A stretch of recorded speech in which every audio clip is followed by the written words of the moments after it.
Hello students, આપણે ધોરણ 5માં પહેલા વિડીયોમાં આપણે સરવાળા વિશે શીખ્યા હતા, જે તમે અગાઉ શીખી ગયેલા છો, છતાં પણ આપણે રિવિઝન કર્યું હતું. તો આજે આપણે ધોરણ 5માં ગુણાકાર વિશે રિવિઝન કરીશું. કે તમને યાદ છે કે નહીં, તમે ભૂલી ગયા હો તો તમને પાછું યાદ આવી જાય, બરાબર નહીં? તો આપણે આજે ગુણાકારના દાખલા જોઈએ.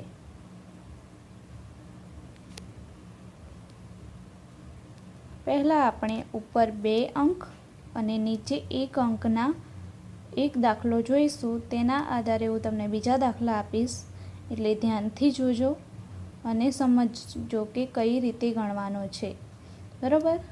જો ઉપર 2 રકમ હોય, નીચે 1 રકમ હોય, તો તેમાં આપણે 5ને 3 વડે ગુણવાનું, એટલે કે 5ના ઘડિયામાં 3, 5 તરી 15, એટલે કે 5ના ઘડિયામાં 5 એકા 5, 5 દુ 10, 5 તરી 15, 15 સુધી 5ના 5 તરી સુધી જવાબ આવે એ જવાબ તમારે અહીંયા નીચે લખવાનો રહે છે. પછી તમારે 5ને 4 સાથે ગુણવાનું છે, એમાં જે જવાબ આવે એ તમારે નીચે લખવાનો રહે છે. તો આપણે દાખલો ગણીએ કે 5 એકા 5, 5 દુ 10, 5 તરી 15, બરાબર? તો હવે આપણે અહીંયા લખીએ કે 15. તો 15માં આ સંખ્યા ક્યાં આવશે? પાછળની નીચે. નીચે એટલે ક્યાં? અહીંયા 5. આ સંખ્યા ક્યાં આવશે? ઉપર, એટલે કે વધી તરીકે, બરાબર? તો આ વધી આપણે અહીંયા મૂકી દઈએ, બરાબર? કે 3, 5 તરી 15 આપણે જવાબ આવ્યો, બરાબર? તો અહીંયા આપણે 5 મૂકીશું, ઉપર વધી 1 આવશે. પછી આપણે 5ને 4 સુધી ગણવાનું છે. તો 5 એકા 5, 5 દુ 10, 5 તરી 15, 5 ચોક 20. 20 જવાબ આવ્યો. હવે આ વધીનું શું કરીશું? તો તેમાં ઉમેરવાની છે. 20 જવાબ આવ્યો. હવે 1 આપણે એમાં ઉમેરી દઈએ, તો કેટલો જવાબ આવશે? 21. તો તમારે અહીંયા જવાબ કેટલો લખવાનો?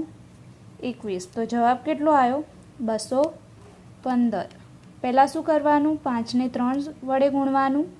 એનો જે જવાબ આવે એક સંખ્યા નીચે, એક સંખ્યા ઉપર. પછી 5ને 4 જોડે ગુણવાનું ઘડિયાના આધારે. 5ના ઘડિયામાં 4 આવે એટલે કે 5ને 4 સુધી બોલવાનું કે 5 એકા 5, 5 દુ 10, 5 તરી 15, 5 ચોક 20. જવાબ કેટલો આવ્યો? 20. હવે 20ને આપણે ઉપર વધી હોય એમાં સરવાળો કરી દેવાનો. તો જવાબ કેટલો આવે છે? 21. તો જવાબ આપણો આવ્યો 215. હવે આપણે ઉપર 3 અંક અને નીચે 1 અંકનો ગુણાકાર જોઈએ. આમાં પણ તમારે ડાયરેક્ટ શું કરવાનું છે? ગુણાકાર કરવાનો. ગુણાકાર કઈ રીતે? તો 7ના ઘડિયામાં 3 આવે એટલે કે 7 તરી આપણે બોલીએ ત્યાં સુધીનો જવાબ. 7 ચોક કેટલો જવાબ આવે છે? ત્યાં સુધીનો જવાબ. પછી 7 ચોક કેટલા આવે છે? ત્યાં સુધીનો જવાબ. તો આપણે ગણીએ 7 એકા 7, 7 દુ 14, 7 તરી 21. જેમ કે આમાં ઉપર આપણે જોયું કે 21 જવાબ આવે છે. તો આ સંખ્યા ક્યાં લખીશું? નીચે. આ સંખ્યા ઉપર. તો 7 તરી 21ના 1 નીચે, વધી પડી 2. જેમ કે આપણે વધી ઉપર મૂકીએ છીએ તે રીતે. હવે આપણે 7 ચોક સુધી ગણવાનું કે 7 એકા 7, 7 દુ 14, 7 તરી 21, 7 ચોક 28. 2 ઉમેરવાના એટલે કે સરવાળો કરવાનો. 7 ચોક 28 થયા અને 29 અને 30. જવાબ આવ્યો 30. તો 0 વધી પડી 3. 7 ચોક 28. 7 એકા આપણે જવાબ ફરી ગણી લઈએ ઘડિયો. 7 એકા 7, 7 દુ 14, 7 તરી 21, 7 ચોક 28 અને 3 ઉમેરવાના એટલે કે 28માં 3 ઉમેરીએ તો કે 29, 30 અને 31. તો અહીંયા લખીશું આપણે 31, બરાબર? તો આપણો જવાબ કેટલો આવ્યો? 3101. કેટલો જવાબ આવ્યો? 3101. હવે આપણે ગણીએ દાખલા નંબર 3. તો એમાં કેવું છે? ઉપર 3 અંક છે, નીચે 2 અંક છે. જ્યારે ઉપર 3 અંક હોય, 4 અંક હોય, 1 અંક હોય ત્યારે તમારે કંઈ જોવાનું નથી, પરંતુ તમારે નીચેના અંક જોવાના છે. ઉપર 1 અંક હતો આ બે દાખલામાં આમાં એક અંક હતો, આમાં પણ એક જ અંક હતો, પરંતુ આમાં કેટલા અંક છે? નીચે 2 છે. જ્યારે 2 અંક હોય ત્યારે તમારે પહેલાં શું કરવાનું? શૂન્ય લગાવી દેવાનું. પછી 3ના ઘડિયામાં 5 એટલે કે 3 પંચા 15, તો 15ના 5 વધી પડી 1. પછી 3 ચોક 12, 3 એકા 3, 3 દુ 6, 3 તરી 9, 3 ચોક 12, 12 ને 1 13, 13ના 3 વધી પડી 1. પછી 3ને ફરી 4 સાથે, તો 3 એકા 3, 3 દુ 6, 3 તરી 9, 3 ચોક 12, 12 ને 1 13, તો અહીંયા લખ્યું આપણે 13. પછી આપણે બીજા અંક એટલે કે 2નો ઘડિયા સાથે આના જવાબ મેળવવાના છે. ત્યારે શૂન્ય ક્યારે મૂકવાનો છે? 2 રકમ હોય ત્યારે માત્ર ઉપર એક શૂન્ય લગાવવાનો રહે છે, બરાબર. પછી આપણે નીચે જ્યારે જવાબ લખીએ, 2ના ઘડિયાનો આપણે જવાબો લખીએ ત્યારે શૂન્ય નીચે મૂકવાનો રહેતો નથી. આપણે ડાયરેક્ટ ગુણાકાર કરવાનો રહે છે. 2 પંચા કેટલા થાય? 2 પંચા 10, શૂન્ય વધી પડી 1. પછી 2 ચોક 8 અને 1 9, અહીંયા લખીએ આપણે 9. પછી 2 ચોક 8 અને ઉપર વધી આપણે છે નહીં એટલે વધી ગણવાની નથી. આમાં શું હતું? 2 ચોક 8 અને 1 9 આવ્યો એટલે આપણે એક જ સંખ્યા મળી, તો આપણે નીચે જ મૂકવાની રહી, ઉપર વધી મૂકવાની જરૂર પડી નહીં. એટલે 2 ચોક 8 ઉપર વધી નથી મૂકવાની, એટલે કે કેટલો જવાબ આવશે? અહીંયા 8 જવાબ આવશે, બરાબર. તો આપણે આ બંનેનો શું કરવાનું? પછી સરવાળો. એટલે આપણે સરવાળો કરીએ આ બંનેનો.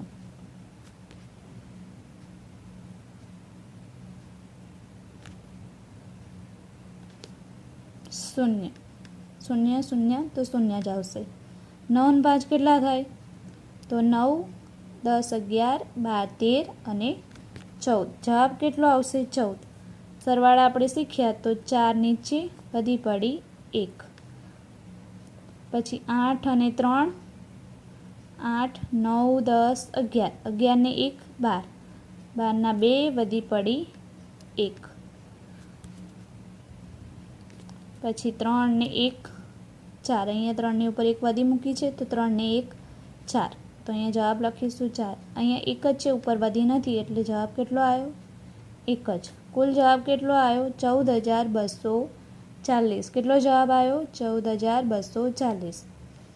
શું કરવાનું? આ દાખલામાં 2 રકમ હોય ત્યારે તમારે સૌ પ્રથમ શૂન્ય મૂકવાનો, પહેલાં 3નો એટલે કે આગળની સંખ્યાનો ગુણાકાર બધા સાથે કરવાનો, પછી પાછળની સંખ્યાનો ગુણાકાર બધા સાથે કરવાનો.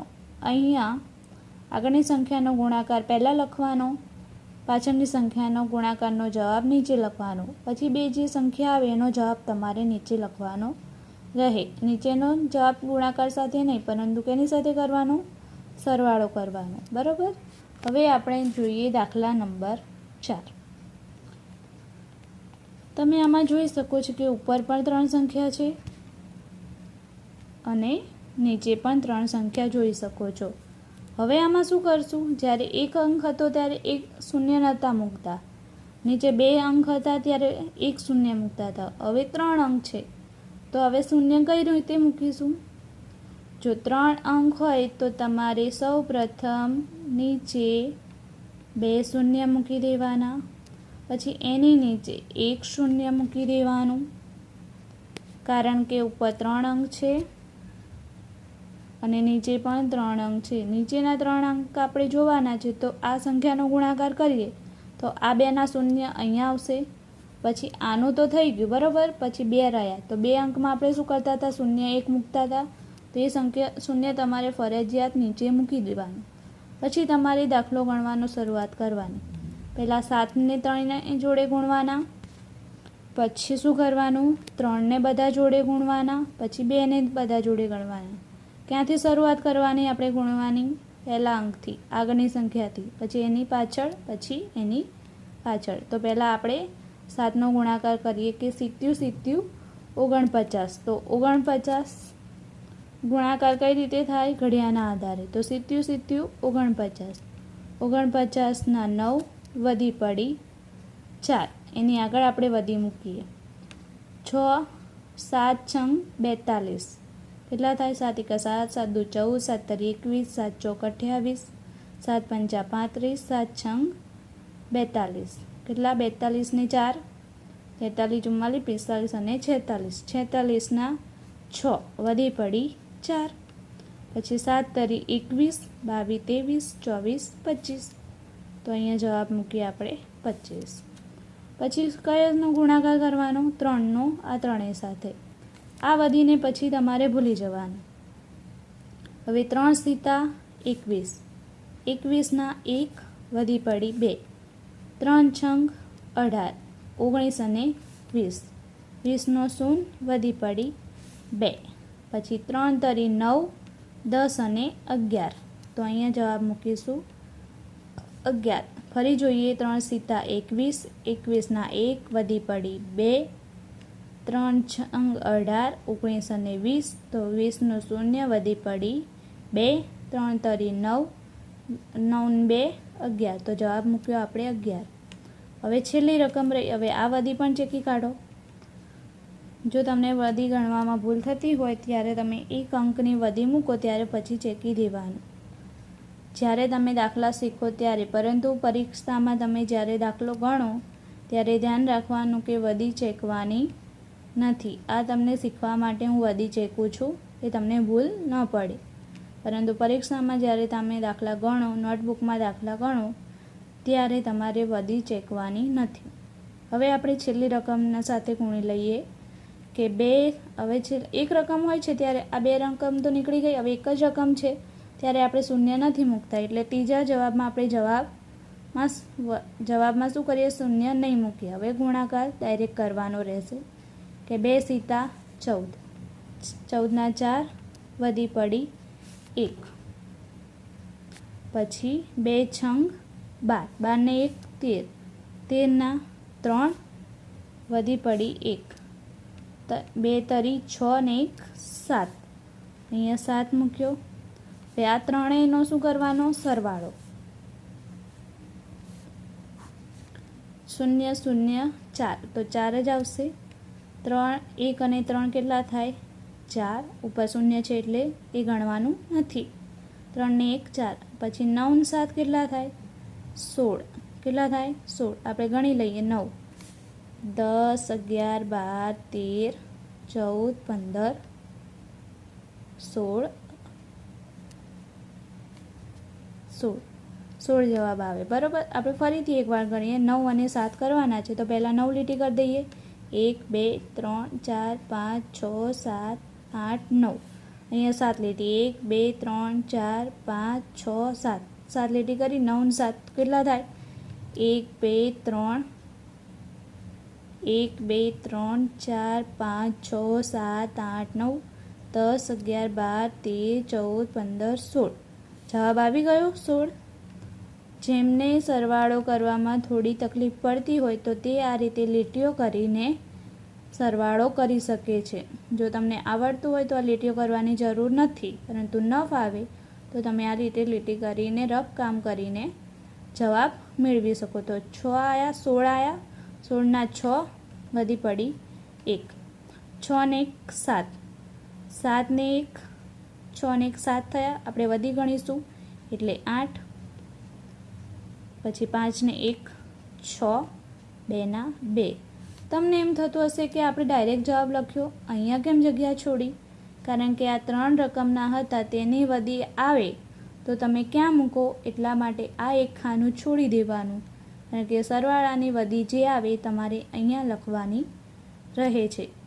બરાબર. એટલા માટે એક ખાનું છોડીને તમારે આ ત્રણેય જવાબ લખવાના અને એ ત્રણેયના સંખ્યાનો સરવાળો તમારે નીચે લખવાનો રહેશે. તો જવાબ કેટલો આવ્યો? 2,68,644. કેટલો આવ્યો? 2,68,644. ફરી એકવાર આપણે દાખલો જોઈ લઈએ કે એક રકમ હોય ત્યારે ડાયરેક્ટ જવાબ લખવાનો છે. એક અંક હોય ત્યારે નીચેની સંખ્યા, આપણે કયાની વાત કરીએ છીએ? નીચેની એક સંખ્યા હોય તો ડાયરેક્ટ જવાબ આવે. પછી એ નીચે એક હોય તો પણ એક જ ડાયરેક્ટ જવાબ આવશે. નીચે 2 સંખ્યા હોય તો નીચે 1 શૂન્ય આવે છે, ફરજિયાત મૂકવાનો રહે છે. અને નીચે 3 સંખ્યા હોય તો પહેલી સંખ્યામાં 2, પહેલી સંખ્યાના જવાબમાં 2 શૂન્ય અને બીજી સંખ્યાના જવાબમાં 1 શૂન્ય ફરજિયાત મૂકવાનો રહે છે. આ શૂન્ય નહીં મૂકો તો દાખલાનો જવાબ તમારો ખોટો આવે છે, જેથી તમારે શૂન્ય મૂકવામાં ધ્યાન રાખવું. 1 અંક હોય તો શૂન્ય નથી મૂકવાનો, 2 અંક હોય તો શૂન્ય 1 મૂકવાનું છે, 3 અંક હોય તો ઉપર 2 શૂન્ય, નીચે 1 શૂન્ય અને ત્રીજા સંખ્યાના જવાબમાં શૂન્ય નથી આવતું. એ તમારે ધ્યાન રાખવાનું રહે છે. તો આને અંતર્ગત તમને કેટલીક રકમો આપવામાં આવશે, એ તમારે ઘરે ગણવાની રહેશે.